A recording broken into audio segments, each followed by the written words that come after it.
Okay, so welcome everyone to the Future ADAP Privacy and Security Workshop.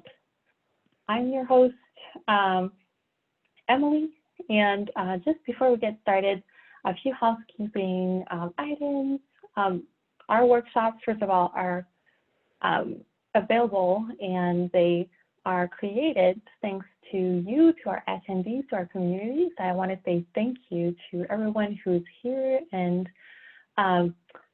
our chat will be open during some exercises if you have any questions, but really our largest Q&A segment will happen after the webinar is over. I will be turning off recording at that time and just taking Q&A questions. But of course, if later on this week or at any time you have questions, comments about the workshop, or even privacy and security in general, we welcome you to email us at security@futureada.org. As I mentioned earlier, my name is Emily St. Pierre. I am the security ambassador for Future ADA. I am also an ethical hacker. So what that means is that I will kind of put on my malicious thinking cap when I'm at work, and I try to look for flaws, look for vulnerabilities into systems. So this can be anything from a web server or a web application to a network, or sometimes it can be through wireless networks, a building. It could be via phishing, things of the sort. And then when I find those vulnerabilities, I will report them to my clients or to my employer so that we can tackle these issues and fix them and make whatever our target is more secure. I invite you to find out more about who we are at futureada.org if you haven't had the chance, and also to follow us on Twitter. We are at FutureAda, and myself, I am at Labbox on Twitter. So let's get started. Privacy. So the word privacy, might remind us of many things. So when you think of privacy, perhaps like myself, you might be thinking of, the privacy of your bedroom. You have the door closed. You might be thinking privacy like sharing a moment, sharing a secret with someone you trust. You might also think of privacy as kind of this space, whether that be a physical space like a journal, or just a mental space where you can kind of keep your thoughts, away from prying eyes. So I want you to take a moment to think about what comes to your mind when thinking about privacy. Maybe that word even invokes a feeling of comfort or security. So with all of these visuals and concepts in mind, what can we define privacy as? Privacy is defined by the Oxford English Dictionary as the state or condition of being free from being observed or disturbed by other people. Now, when it comes to our online privacy, I like to define, privacy a little bit differently. I like to define it as a state or condition of having our personal data and actions being free from being observed or disturbed by other people or organizations. So how can we achieve online privacy, right? How can we ensure that our data, what we do, how we browse the web, our purchases, are not being observed constantly by other people or organizations, right? And we can achieve that by having control over our data. Now, as this is a privacy and security workshop, I wanted to also take the time to go over the definition of security. So how does the definition of privacy compare to the definition of security? Well, security is defined as being the state of being free from danger or threat, right? And there are other, definitions of security. There's also the state of feeling safe, stable, and free from fear or anxiety, right? So why is this important to define both definitions of security, right? Both that state of being free from danger, or perhaps even a kind of a risk model almost, and versus the feeling or the emotion of security. So it's important to kind of understand, right, the difference, because there's a really great article that was written by Bruce Schneier. It was called "The Feeling and the Reality of Security." And the point Schneier makes can be summarized by one quote from the article, which is, security is both a feeling and a reality, and they're different. You know, you can feel secure even though you're not, and you can be secure even though you don't feel it. So what does that mean, right? Now, because we're emotional creatures, because we're human beings, you know, we may not be properly calculating our risk of danger or threat. So as an example of this, I'd like us to start with a fun exercise just about assessing the probability of a certain risk. So if you're following at home and you have maybe a piece of paper or even, you know, a digital notepad, I've listed here some not so fun events that may happen to you. And I'll give you a few minutes just to put them in order of likeliness to happen to you.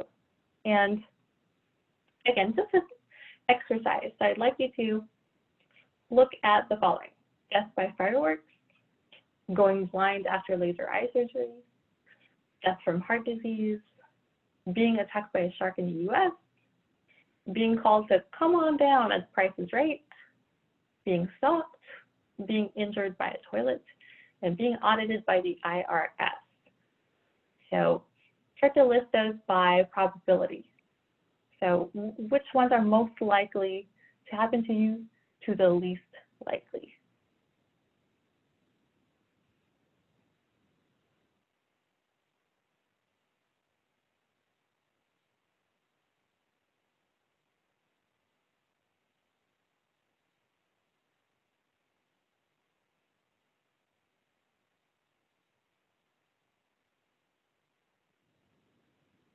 Okay, I know not everyone might be done yet, but I figure we have a lot to cover. So let's go see what those probabilities are.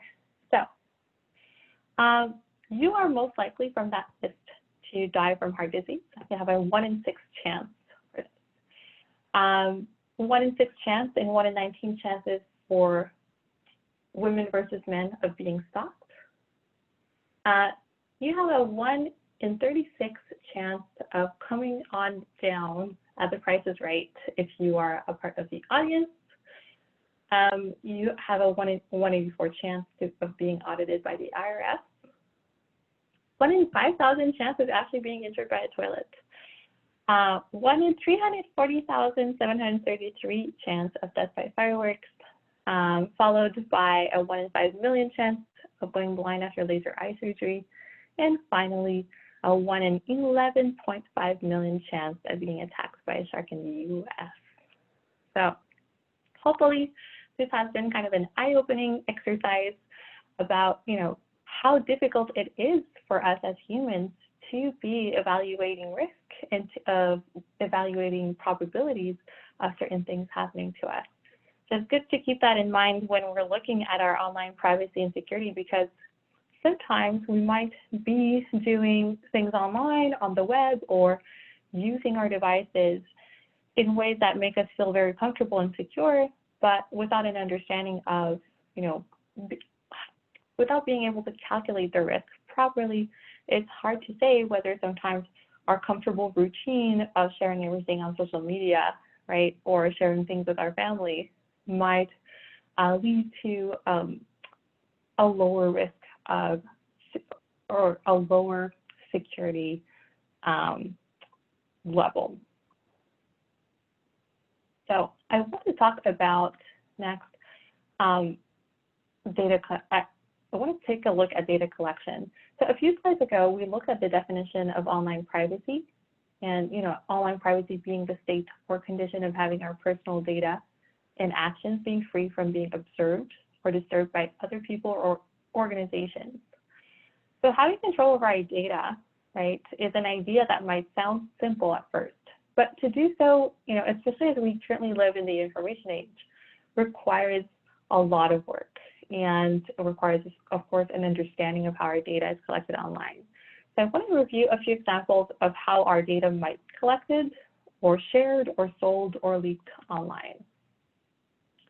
So we'll start with social media because social media are platforms that are conducive to gathering as much data on users as possible.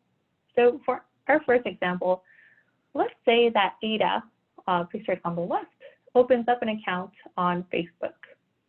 To sign up and complete her profile, she shares with the company information such as her email, gender, date of birth, family member and friends' names, maybe her favorite bands and foods, and much more. Unfortunately, due to flaws in its IT infrastructure, a malicious actor gains access to certain Facebook users' information and then leaks it to some dark web markets, and Ada's information ends up being compromised. Or for an even more realistic scenario, perhaps Facebook gives up Ada's information without her consent to a third party, such as what happened a few years ago with Cambridge Analytica. Now, for our second example, another way data is collected online is via online merchants, such as Amazon.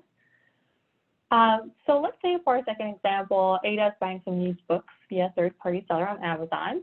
To complete her purchase, data such as her name, her address, and the types of items she's bought are sent to the third-party seller. So this seller, who processes maybe hundreds to thousands of purchases per week, bundles all of that information from all of its sales, and to make a slightly better profit, sells that information to a data broker, such as an online Google search engine, and then Ada's information ends up being on websites such as Spokeo or White Pages. And I want to also not forget that our data is collected in person. So for our final example, let's say Ada is buying groceries at her local Safeway, and in order to get discounted prices, she signs up for the rewards program in person by completing a paper questionnaire, which includes her name, email, mailing address, phone number. Now the shop also keeps track of the types of items she purchases, the time and days of the week she shops, and takes information and can sell it to a data broker. And then the data broker, which is typically a company who buys, aggregates, and sells data, will then sell this information perhaps to a credit bureau such as Equifax. And then, as if what happened, perhaps the credit bureau is breached and Ada's information ends up on the dark web. So based on these previous examples, right, a question we might ask ourselves is, what happens with all of that data, right? Once you enter data online, or sometimes even in person, right, it's out of our hands. It can be shared, it can be sold, it can be leaked. And as of the recording of this workshop, there are no federal data protection laws in the United States which permits residents to have control over their own personal data.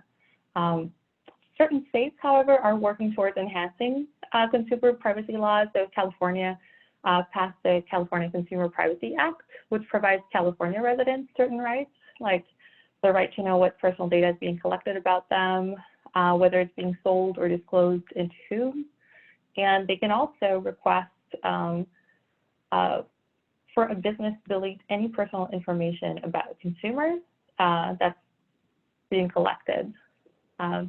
I know some other states are working on some similar laws, but so far the only one that I've seen being implemented was the CCPA. Okay, so we saw how our data is being collected, can end up being shared, sold, collected, leaked, but how can we assess the state of our online privacy?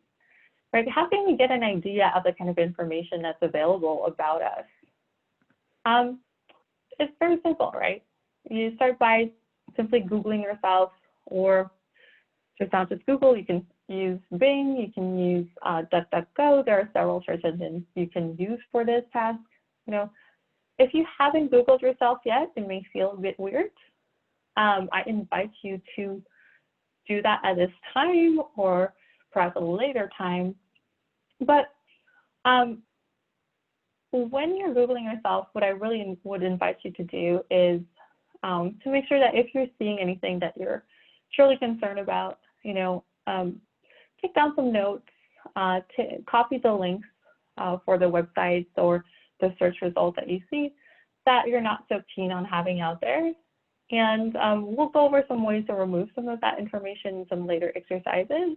But for now, if you are following along, you know, I invite you to kind of just focus on looking at what type of information is out there and the amount of information you can find. I have a quick story to share while you are Googling yourselves, if you're following along. So I recently had a colleague start at work. It was someone new, and I wanted to know a little bit more about his work background.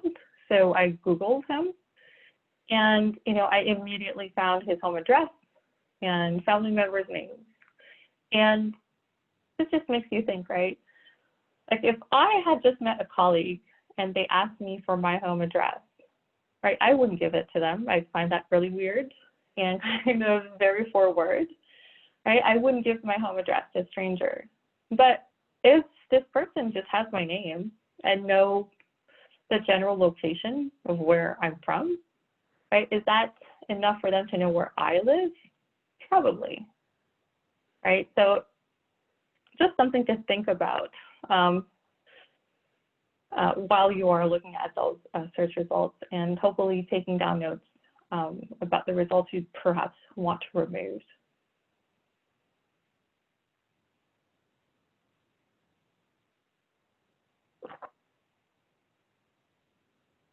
Okay, so let's move on to our next definition. What we saw in the previous exercise, you know, our Google search results, our social media profiles, which may have popped up, articles, school or work sites. All of that data is part of what we call our digital footprint. What is our digital footprint? It's the information about a particular person that exists on the internet as a result of their overall activity. And overall activity, I specify that it's not just your online activity, because as we saw again earlier, sometimes your offline activity or your in-person activity can influence your digital footprint. So activities such as driving, owning a home, shopping, being active on social media, giving out your business cards, signing up for a newsletter, right? All of these are activities that will likely result in an online digital footprint. Sometimes just having a driver's license or having an ID at the DMV will make it so that you will have an online digital footprint. Anyone that is here that might have caught or seen some of our online vehicle surveillance workshop might know that the DMV sells our information.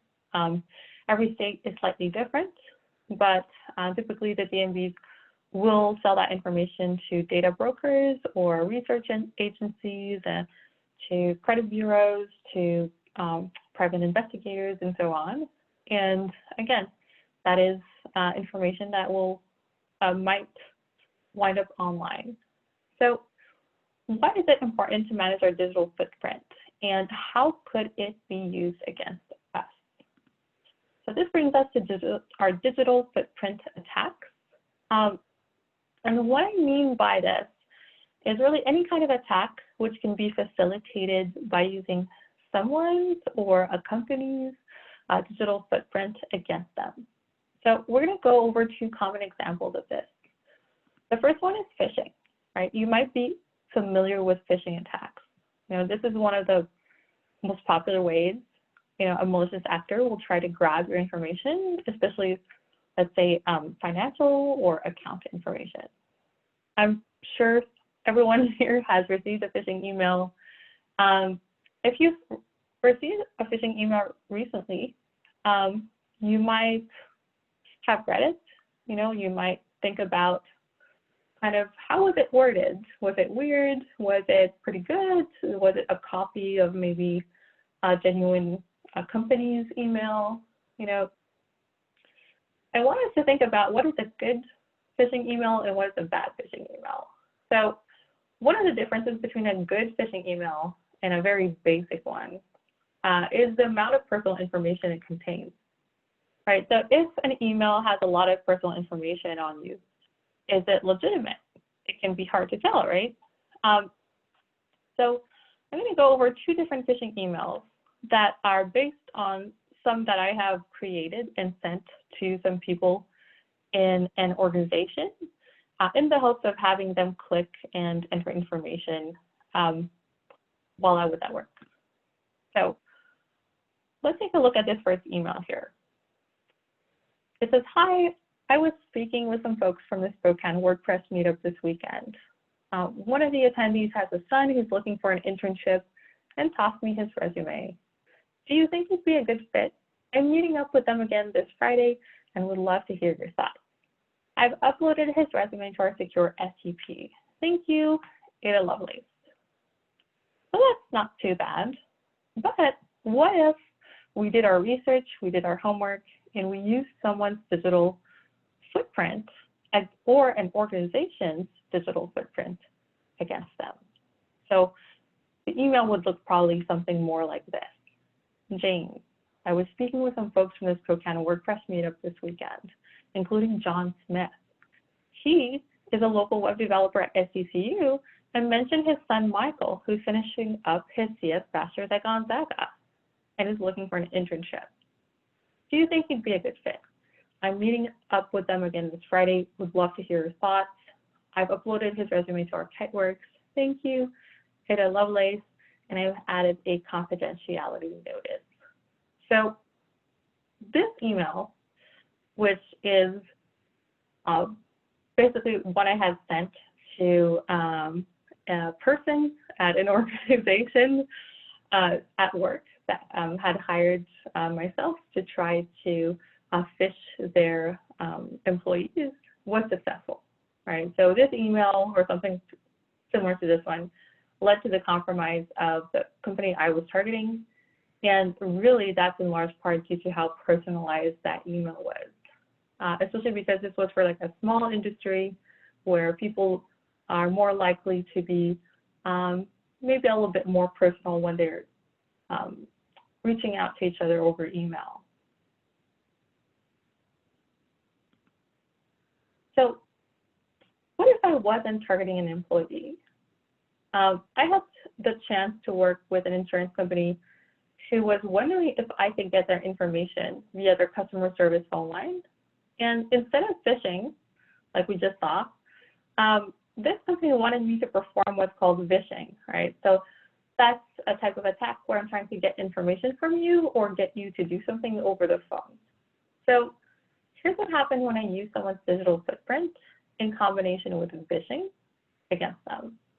So our first step was I simply Googled, "I am an insurance company customer." I'm using Manulife here as an example, but this is literally where I started. I'm like, okay, cool. And I found this one forum, and I was like, all right, let's go see what this forum is about. On this forum, I found someone who was talking about some things they were doing and that they were using this insurance company. And I noticed that they had a very unique username.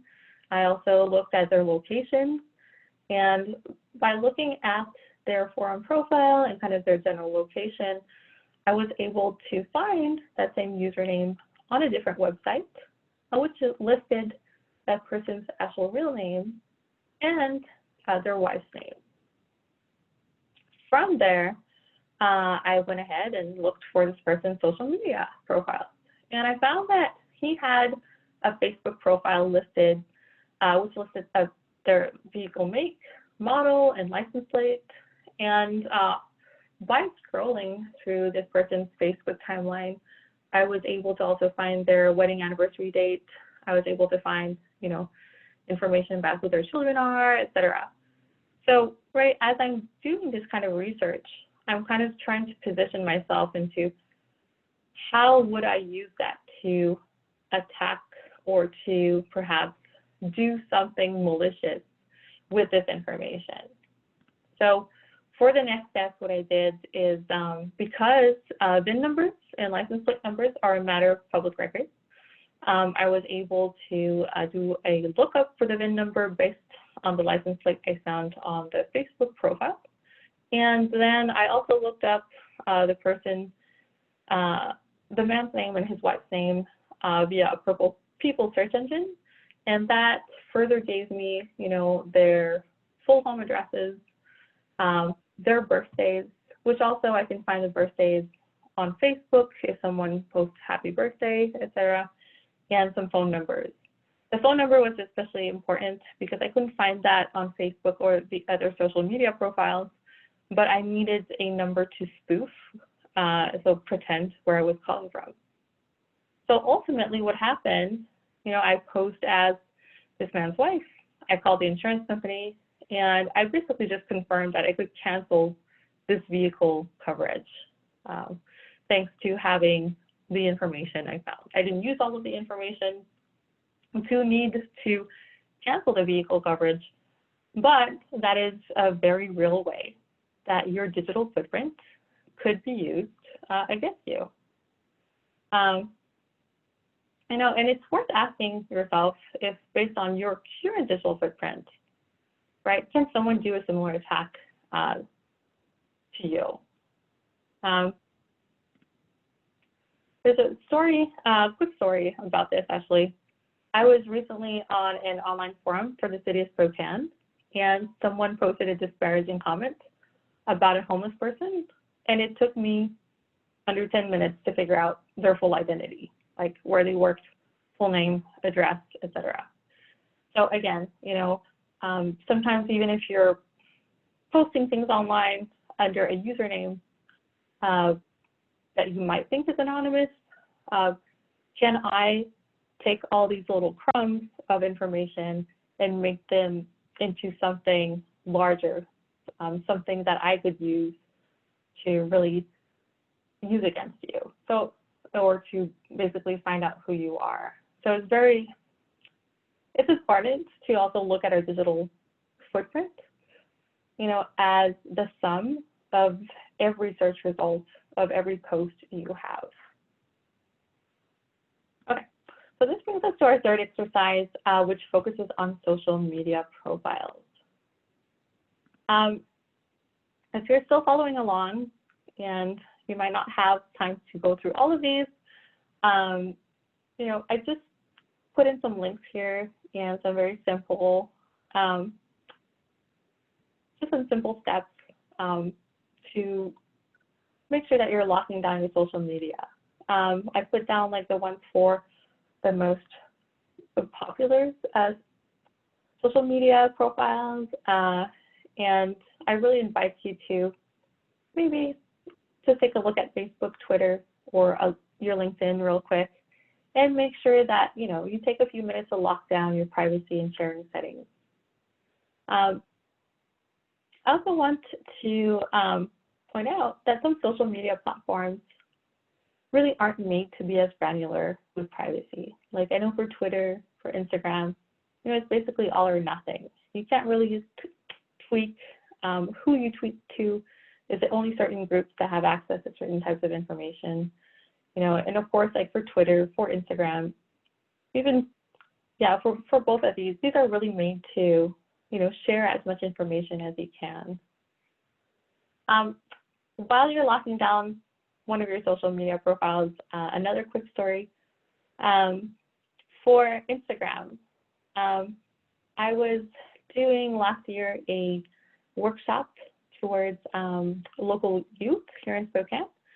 And one of the exercises we did was looking at how to uncover someone's identity based on their social media activity.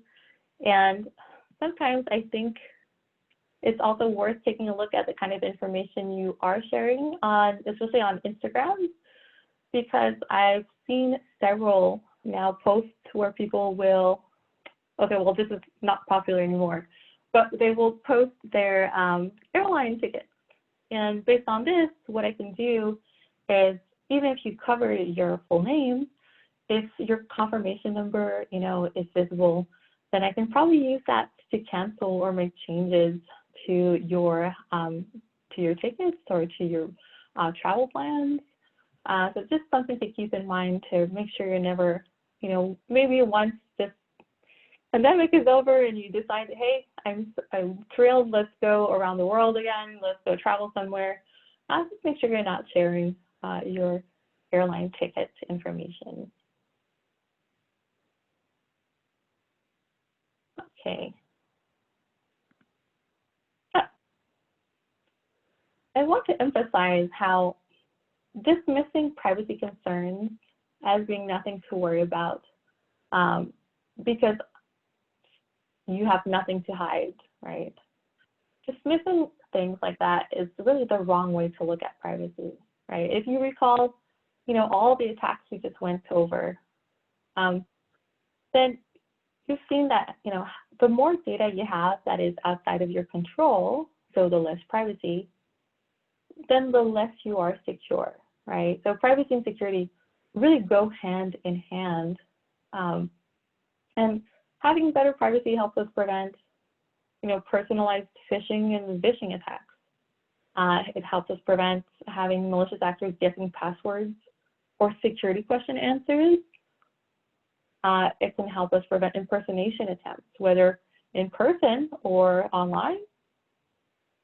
It helps make us a harder target and helps us being less of a target, just like by being low-hanging fruit for opportunistic attackers, like the opportunistic attack for when I was looking at this man that was using this specific insurance company. And it also helps prevent, people finding out a lot about you based on just a piece of information. For example, just based on your phone number, your email, or your name and general location. All right, we can't talk about security without mentioning passwords. I've taken a look at a few different sources for how many accounts an average person has, and it differs. So according to LastPass, your average business user has 191 accounts at work. And according to Dashlane, the average user has 150 accounts. By the way, LastPass and Dashlane are both password managing apps, which we will take a look at in a few minutes. So when you think about 191 or 150 accounts, right, it sounds like a crazy amount of accounts, right? But I want you to take a minute to think about all the websites, especially nowadays, that ask you to sign up in order just to use them or to order from them, right?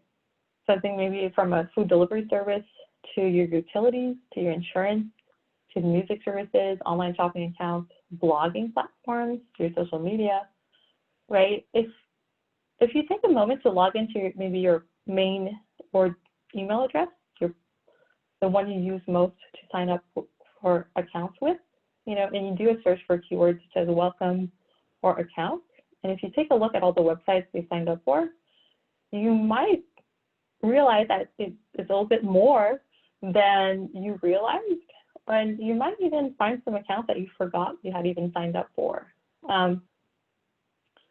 So it's worth taking a look. And this also brings me, by the way, to another attack, since this is about password attacks. I want to talk about, this is based on something else I tried at work. I was trying to attack and gain entrance to this one company. It could be, by the way, this has worked on schools, this has worked on different private companies, manufacturing companies, food companies. I've gained access to several organizations, companies, with this. So I typically will collect online information from data brokers. The screenshot we have here is from zoominfo.com, which is really useful for me to grab employee names and kind of also their job titles. So I'll just take that name. I don't really need to know the email necessarily. I'll just use the first name and last name and find out which email format this company uses, and I'll just rearrange it to match that email format. And then what I'll do is I'll make a list of all their external facing logins, so including Outlook. So let's say your company has a VPN, maybe it has, Outlook or some other email login. Maybe you have really any kind of login form that your company makes you use. I will make a list of that, and then what happens next is I'll make a list of weak passwords. Summer 2020 or 2019 was back then when I tried this. July 2019, healthcare company 123, breach password, maybe it was a password that I found in a breach. And what I'll do is I'll just go ahead and try the list of all of the employee email addresses with all of the weak passwords. And more often than not, this is all I need to access a company's internal resource. So if that's a VPN, that's great, then I can access the internal network. But sometimes it can be just the email, which might give me more information. And from there, I can try to continue to look for other places I can find a way into. Yeah, this one, I'm remembering this one healthcare company that I was able to access. I got into the email of 2 HR people and 1 healthcare center manager. And inside of their emails, I was able to find social security numbers. I was able to find patient information. I was also able to find some usernames and passwords to other healthcare solutions they were using. I was able to eventually get into a Google Drive, which contained a certificate/license to use and prescribe like various high-level drugs that are very controlled, such as methadone, for example. I was able to cancel or change employees' payroll information. I was able to also access literally all of their patient healthcare data. And that was really thanks to just starting with a list of employee emails and a weak password. Yeah, it works. This brings us to our 4th exercise. So one way to stay secure online is to be aware of which of our passwords or accounts have been compromised in a major breach. I invite you to go to this wonderful website called Have I Been Pwned, pwned.com, and sign up with any email you currently use. And then you can confirm them.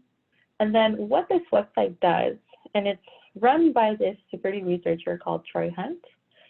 I really love this website because it will notify you via email if it finds your email as part of any breach that is being disclosed to that website.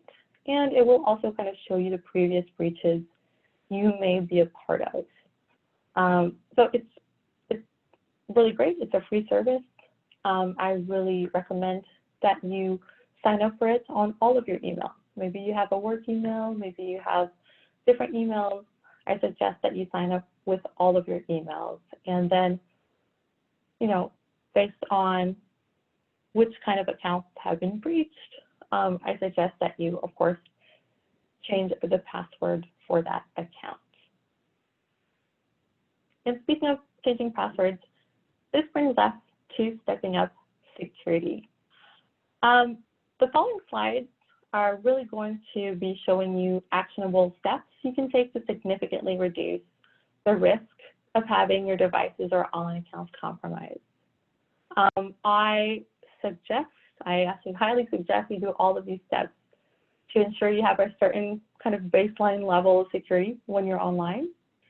And of course, what I mean by baseline is that, you know, following all of these steps is not like is by no means an end-all be-all solution, right?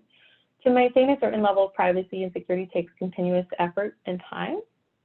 And although no solutions, you know, can prevent breaches or compromise 100%, by following the next steps and maintaining them, you'll definitely be able to achieve a higher level of overall security than the average user. And we start with password managers. So earlier, I was talking about how weak passwords help me gain access to many, many different companies and organizations, internal resources or networks. And one way they could have helped prevent that was if all of their employees were using password managers. And I suggest you do the same in your personal life as well. There are different solutions. These are 3 very reputable companies: Dashlane, 1Password, LastPass. I've put in the prices. You might want to also get family members on these password managers. So there are some family plans depending on which one you'd like. Typically, you know, these are, I'd say, $30 to $60 per year. But there is a free option with LastPass. If that's a lot, I really recommend using LastPass. They're a free option, and they will help you sync your passwords from one device to another. So I recommend you look into that. But otherwise, every password manager has a few different features than others. Some will also alert you of breaches, of maybe if your password was found somewhere, if you have a weak password, etc. They all have slightly different features. So find the one that suits you best. Once you've picked a password manager, I recommend creating a very, very long, not password, but passphrase. You want something that's random, you want something that's super long, and you want something that, you know, no one could guess. You will not find in any dictionary. That's not, you know, just 3 sentences from your favorite book. You want it to really, really be completely random. So this one example here, I will take $200 worth of chocolate, please. Great, it's a lot of letters. I don't think I could ever crack this if I ever found the password hash for this password. I don't know how I would guess that password because it's completely random. And have fun when you're picking these passphrases. Make something, you know, that makes you happy. You know, if you're going to be entering it all the time, might as well make something long, complex, random, but fun. Have fun with it. Once you have those 2, you've chosen your password manager, you've made a super long, fun, random, complex passphrase. You can go ahead, download, import your accounts, and make sure that you set up your password manager on all the devices that you're going to be using it. And you can also, most reputable password managers, such as the ones I had listed, LastPass, Dashlane, 1Password, will also have these browser extensions. So what's really nice about those is that you don't even have to remember any of your passwords once you have these set up. As an example, I don't know what my passwords are to most of my accounts because my password manager does that job for me. So it creates a super, super long random string of characters and numbers and symbols. And, you know, I can't remember, you know, 40 characters that are completely random, but my password manager can. And now I'm sure that no one will ever guess that password. And then I don't even have to type it in. It's super convenient. Password managers aren't just great for security. They're really, really great for saving time. I no longer have to reset my passwords all the time for those really random weird accounts that I will only go into once per quarter, for example. So it's really great for that. And remember, earlier I had mentioned, looking for your accounts by searching your inboxes for keywords like account or welcome or registration, etc. To add those to make sure you're not forgetting any accounts so that you can all give them complex passwords. So to recap, for password managers, get a password manager, change the affected accounts listed by have I been pwned, go through the list of accounts. If you don't need the accounts, you don't use them anymore, don't leave your personal data or any kind of data with third parties unless it's really necessary. So if you don't use the account, I suggest trying to delete it. Some websites will not let you delete accounts. When that happens, I suggest to everyone to just simply make up a new name, a new mailing address, new everything, and just put in some false information. Unfortunately, yeah, once that data is out there, you don't know whether or not that company might delete it even, right? So I do suggest you do that if you cannot delete it. And over time, change the password for each account. This will be a long process, changing your passwords to super complex passwords set by your password manager. So do it here and there, maybe at lunch every Thursday. It'll take a while, but you don't have to do it all at once. It would be a very, very long and boring day. I suggest you, chop it up into bite-sized tasks. Next is multi-factor authentication. So let's say that you're using a weak password, like password 123, and I log in and I've correctly guessed your password, but I don't have access to your phone. This will make my job much, much harder to try to gain access to a resource that you have, right? So even if your password is breached, it's leaked, it's guessed, what's really great about multi-factor authentication is I still need access to typically your phone, but it can also be, an RSA token, a little hardware token. It could be a USB you have to put in, like a YubiKey. It might be a fingerprint and a password, but that makes my job much, much, much harder. What's great, it can also alert you if someone's trying to log in. And this is a stretch, but have fun with your technology. Just makes you feel like you're about to access something super important to the top secret. For multi-factor authentication, again, I suggest starting with your super important account. So your email, like your most important email, your main email, then your financial account, and then you can go by order of importance, right? What account has your social security number? Which one has your financial information, your medical information?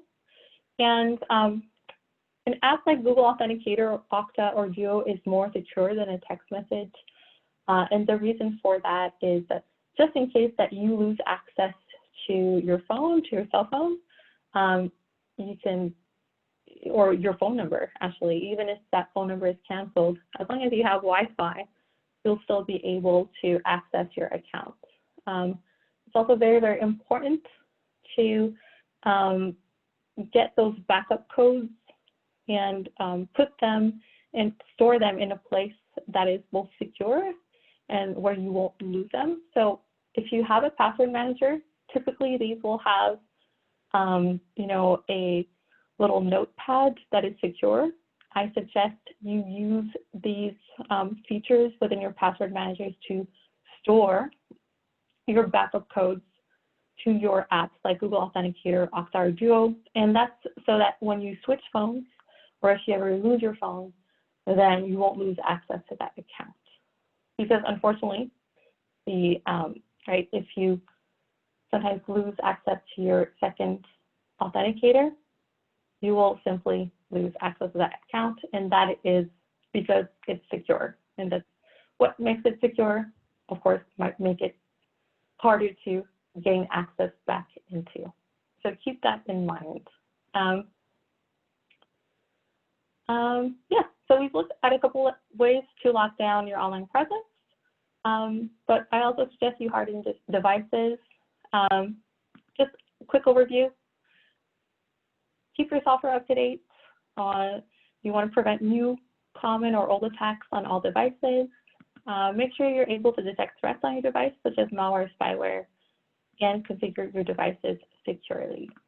There will be a copy of the slides on futureada.org because we are about 9 minutes before the end of our webinar. So I'm going to skip over to just browsing securely. I suggest you add uBlock Origin, Privacy Badger, and HTTPS everywhere, at least to your browser. If you're using Firefox or Chrome, I suggest you do that today if possible.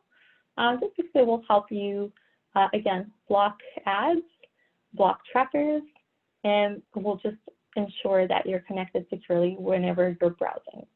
No script is great, might break a few things, but also worth looking into. I also get a lot of questions about VPN providers. VPNs aren't, again, they're not an end-all be-all security solution. They're just part of having more privacy. So I've listed kind of their positives and what they don't do or can't do. And finally, right, as you're going through all of these hardening and security steps to get to that baseline level of security, just make sure that, you know, your security is only as good as your behaviors as well. So you want to make sure that, you know, you're behaving with security in mind. So what I mean with that is, right, you can be super locked down, you can have great passwords, be using a password manager, but all of that will be in vain if you're always clicking on all of the random links and emails, right? If you're not being suspicious of phone calls or text messages that sound too good to be true, if you don't, you know, if you keep plugging in USBs or drives you don't trust or find in a parking lot, right? If you don't lock your screens when you're leaving, right? Security is more than just how you configure your devices. It's a lot of it has to do with how you behave with your devices. So just something to keep in mind. I've added a few other resources to the end of the slides, both local to Spokane and resources available to anyone. And we have now reached the end of the webinar. I will stop the recording and start the Q&A portion.